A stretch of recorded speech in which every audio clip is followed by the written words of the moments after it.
आज हमारे हिंदुस्तान की एक ऐसी शख्सियत का स्वर्गवास हुआ है मिल्खा सिंह जी, जिन्होंने हिंदुस्तान का नाम स्वर्ण अक्षरों में उनका नाम जाना जाएगा। हिंदुस्तान का नाम उन्होंने इस तरीके से ऊंचा किया।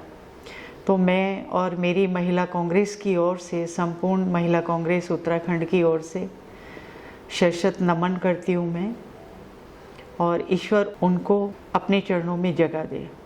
मैम, जैसे कि डीजल पेट्रोल के अभी दाम आसमान छू रहे हैं, इन पर आप क्या कहें? पेट्रोल और जो डीजल के जो दाम हैं, ये सरकार को देखना चाहिए कि कोविड काल कब से चल रहा है और हिंदुस्तान किस स्थिति में पहुंच चुका है, और आप दाम पे दाम बढ़ाए जा रहे हो। इट डज मीन कि आप उद्योगपतियों को और बड़ा उद्योगपति बनाते जा रहे हो, और जो मिडिल और लोअर क्लास है उसको बिल्कुल ख़त्म करने का काम कर रही है बीजेपी सरकार। तो मैं ये बोलूँगी कि ये सरकार फेलियर सरकार रही है।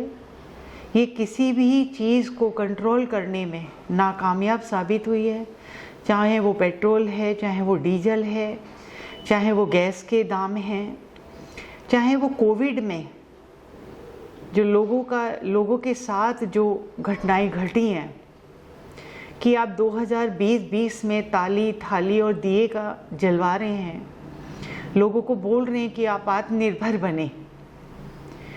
तो फिर सरकारें क्यों बनती हैं? यदि व्यक्ति ही आत्मनिर्भर बन जाता है तो मैं समझती हूँ कि सरकारें बननी नहीं चाहिए। व्यक्ति तो खुद ही आत्मनिर्भर है, अपनी तरीके से काम कर सकता है।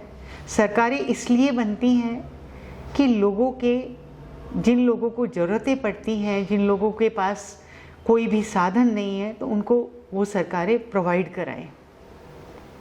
सरकार कम्प्लीटली फेल्योर साबित हुई है। ऑक्सीजन को आप उठा लीजिए, हॉस्पिटल्स को आप उठा लीजिए, वेंटिलेटर, मतलब किसी भी पॉइंट को आप उठा लीजिएगा, सब पॉइंट्स पे फेल्योर साबित हुई है बीजेपी गवर्नमेंट। और 2022 में उत्तराखंड के लोग बताएंगे कितने ऐसे लोग हैं जिनके मतलब कि पूरा घर ही बेघर हो गया कोविड में, और उनके लिए इन लोगों ने क्या व्यवस्थाएं कर रहे हैं, किस तरीके का उनको संरक्षण दिया जाएगा, उसकी कोई भी रणनीति और कोई भी भूमिका इन लोगों ने समाज के सामने नहीं रखी है। और हमारा देवभूमि है, यहाँ पे आपदाएं भी आती रहती हैं। आपदाओं के लिए भी इनका यही सिस्टम रहता है कि कोई भी सिस्टम इनका परफेक्ट सिस्टम नहीं है। और जो इनके इम्पोर्टेंट जनप्रतिनिधि हैं, जब इलेक्शन आने का टाइम होता है तो ये सब लोग लग जाते हैं कि हमने इतने सड़कें बन गई हैं, इतने मतलब कि यहाँ पे नाले साफ़ हो गए हैं, यहाँ पे हमने लाइटें लगवा दी हैं, यहाँ पे हमने मतलब कि ये काम करा दिया गया है, हमने इतने पार्क बना दिए गए हैं। बट मैं आपको बिल्कुल क्लियरली बता रही हूँ कि जो बीजेपी जनप्रतिनिधि हैं वो सिर्फ दिखावा करते हैं, उनकी काम करने में कोई रुचि नहीं है।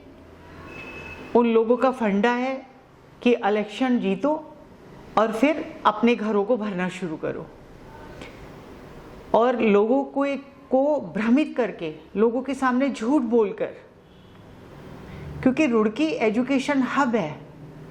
रुड़की में कोई जात पात की भावनाएं नहीं है। रुड़की बहुत प्यारा शहर है, यहाँ पे बहुत अच्छे लोग रहते हैं, शिक्षित लोग रहते हैं, समझदार लोग रहते हैं। रहते तो सभी जगह पर हैं, बट मैं रुड़की के लिए स्पेशल इसलिए बोलूँगी कि बीच में गंगा माँ बह रही है, एजुकेशन हब है, कैंट एरिया है यहाँ पर।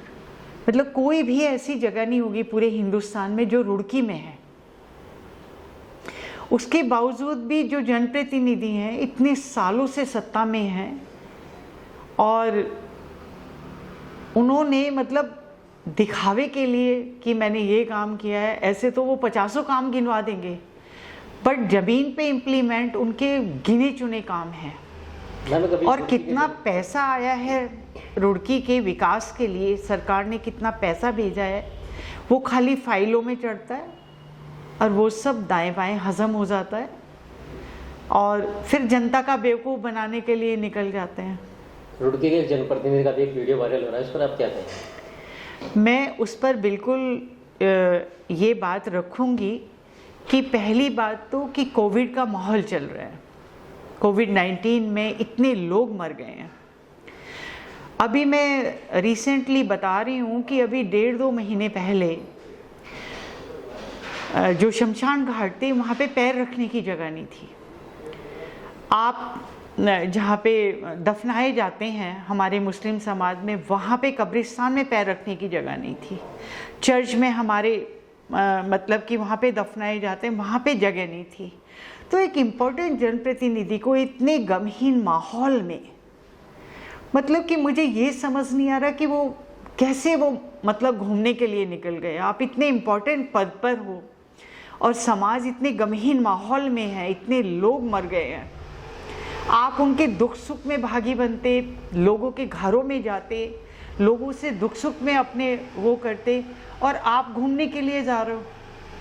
इट डज मीन, पहला तो यही आपको पता चल जाएगा कि इन लोगों की इनका दिखावे की मानसिकता कितनी भरपूर मात्रा में है, कि जनता की को जब ये चुनाव में लड़ने के लिए जाते हैं ये बीजेपी के लोग, तो बहुत बड़े बड़े वायदे करते हैं, बट समाज को भी ये बात समझ आ जानी चाहिए, और समाज भी ये बात समझेगा कि इतने गमहीन माहौल में आप मसूरी में जा रहे हैं, और जो पुलिस ऑफिसर्स हैं या कोई भी अधिकारी है किसी भी डिपार्टमेंट का है, तो यदि अधिकारी कोई बात कर रहा है तो उसको विनम्रता से जवाब देना चाहिए।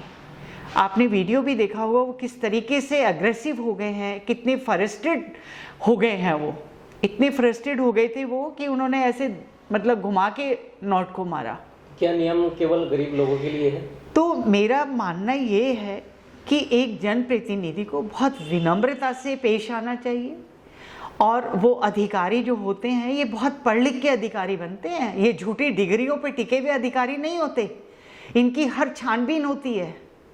जितने विधायक बनते हैं इनकी तो आधे से ज़्यादा डिग्रियां नकली होंगी यदि इनकी सीबीआई जांच होने लगे तो। ये लोग बहुत पढ़ लिख के उस पोस्टों पे पहुंचते हैं, और 1 मिनट में कोई भी जाके यदि अधिकारी को किसी भी तरीके की बात करता है तो इट डज मीन कि वो मोस्ट इम्पॉर्टेंट जनप्रतिनिधि है ही नहीं। क्योंकि जो अधिकारी लोगों का सम्मान नहीं कर सकता तो वो जनता का क्या सम्मान करेगा, आप ये बताइए।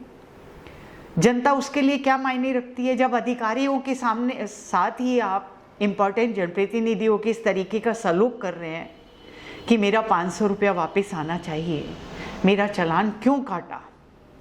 यदि मान लो सपोज कि वो बोल भी रहे थे, जो अधिकारी थे वहाँ पे नरेश कटैत जी, यदि वो बात भी कर रहे तो उनको अच्छे से जवाब देते। पहली बात तो ये कि आपकी जो विधानसभा है उसमें इतने लोगों की मृत्यु हुई है कि आपको ये सब चीज़ें करनी ही नहीं चाहिए थी। घूमने की तो बात दूर दूर की है, इतना गमहीन माहौल है, इतने लोगों की मौतें हुई हैं हमारे रुड़की के अंदर। चलो सपोज आप गए भी हो अपने परिवार के साथ और एक अधिकारी कोई बात कर रहा है तो उसको विनम्रता से जवाब देना चाहिए था आपको। मतलब अधिकारी कोई अपनी जेब में तो पैसे रखते नहीं है, वो सब पैसा कलेक्ट होकर सरकार के पास जाता है। मैम उस कर्मचारी का भी ट्रांसफर भी करा दिया, क्या ये बात सत्य है? तो ये बीजेपी की हिटलरशाही है, तानाशाही है। और आप एक छोटे से इशू को आप समाज के क्या हितैषी हो सकते हैं। आप जब अपने ऊपर ही यदि कोई चीज़ पड़ी है, रुड़की में इतने लोगों के चालान कटे, इतने लोग बेचारे, गरीबत वैसे आ गई है, व्यापारी बेचारा हैंड टू माउथ हो गया है, घरों में बैठे हैं बेचारे, व्यापारियों की लड़ाई लड़ो आप। आपने जिस समय मतलब कोविड था आप अपनी दुकान खोले बैठे थे मिठाई की, और सब की दुकानें बंद थी, तो आप कैसे जनप्रतिनिधि हो, मुझे समझ नहीं आ रहा है। इट डज मीन कि वो तो ये वाली बात होगी कि अहम ब्रह्मास्मि, कि मैं अपने लिए जीता हूं, मैं भगवान हूं। जो जनप्रतिनिधि होता है, भैया मैं बिल्कुल क्लियर बताऊं, रुड़की की जनता को भी मैं ये बात बताना चाहती हूँ कि वो त्याग की मूर्ति होता है, समाज के लिए होता है। वो उसकी कोई फैमिली नहीं होती, उसके कोई बच्चे नहीं होते, उसके लिए समाज उसका परिवार होता है, उसके लिए उसकी फैमिली, उसके जो हमारे यहाँ पे जो हमारी विधानसभा के जो लोग हैं, जो समाज के जो लोग हैं, वो उनके बच्चे होते हैं। आप उनके लिए कुछ विचार करते कि व्यापारियों की कैसे दुकानें खुल जाएं, वो बेचारे हैंड टू माउथ हो रहे हैं। व्यापारियों की आपको लड़ाई लड़नी चाहिए थी। जो मजदूर लोग हैं, जो सुबह काम करते हैं, शाम को बेचारों को रोटी मिलती है घर में जाके, आप उनकी लड़ाई लड़ते। आप जो रेडी ठेली वाले हैं, आप उनके लिए बात करते कि भाई इनका किस तरीके से वो किया जाए, इनके घरों में रोटी खाने पीने का मतलब कि प्रॉब्लम्स आ रही हैं, आप उनकी बात करते। तो मैं ये समझती हूँ कि मेरी पर्सनल ओपिनियन ये है कि जो एक जनप्रतिनिधि होता है उसको त्याग का मूर्ति होना चाहिए। उसके लिए कोई अपना परिवार नहीं होता, कोई अपना घर नहीं होता। उसका घर और परिवार, उसका समाज और जो अपने लोग जो समाज के होते हैं वो उसका अपना परिवार, वही बेटियां होती हैं, वही भाई होते हैं, वही माँ बाप होते हैं। आप उन सब को छोड़ के आप इन सब चीज़ों में जा रहे हैं तो इट डज मीन कि आप ढकोसला कर रहे हैं समाज के सामने। ढकोसला करके आप सत्ता में बार बार आते जा रहे हैं। तो जनता जानेगी इस चीज़ को। और अधिकारियों का अपमान करना मैं समझती हूँ कि बहुत ही गलत बात है। वो बहुत पढ़ लिख के उन पोस्टों पे जाते हैं, चाहे आईएएस है चाहे वो पीसीएस है, वो बहुत मेहनत कर कर के उस जगह पे पहुंचते हैं। वो झूठी डिग्रियां लेके या झूठे प्रलोभन देके या झूठे आश्वासन देके या झूठी बात करके।